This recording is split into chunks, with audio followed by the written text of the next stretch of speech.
अस्सलाम वालेकुम।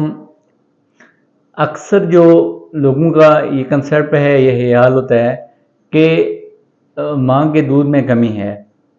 तो इसमें जो सबसे कुछ जो वजूहात हैं वो मैं बताना चाहूँगा।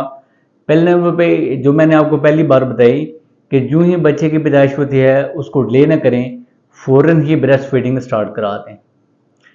दूसरा ये होता है कि अगर आपके दूध में कमी है, सेकंड नंबर पे आप ये करें कि जैसे आप उसका जो पीने के दौरान का दौरानिया है वो मतलब उसमें ड्यूरेशन कम से कम कर दें। एग्जाम्पल ये कि आप तकरीबन ये करें कि हर 2 घंटे बाद बच्चे को दूध पिलाना स्टार्ट करें। इसके साथ रिफ्लेक्सेस होते हैं पैदा, और जिससे हमारे दूध की मिकदार बढ़ती है।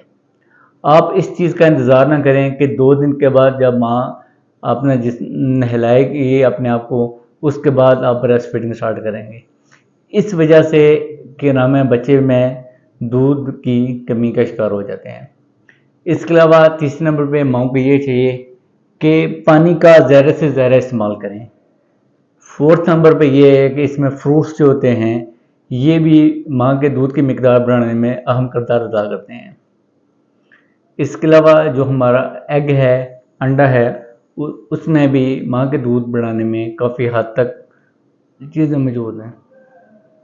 इसके बाद जो माँ को ये चाहिए कि मतवाज़न ग़िज़ा का इस्तेमाल करे ताकि बच्चे को जो ग़िज़ाइयत है वो मिले। और एक और जो कंसेप्ट लोगों के अंदर पाया जाता है कि ये चीज़ सर्द है, ये गर्म है, और बच्चे को भी ये सर्द या गर्म लग जाएगी। इस तरह के एक मिथ है, ये एक फर्जी बात है।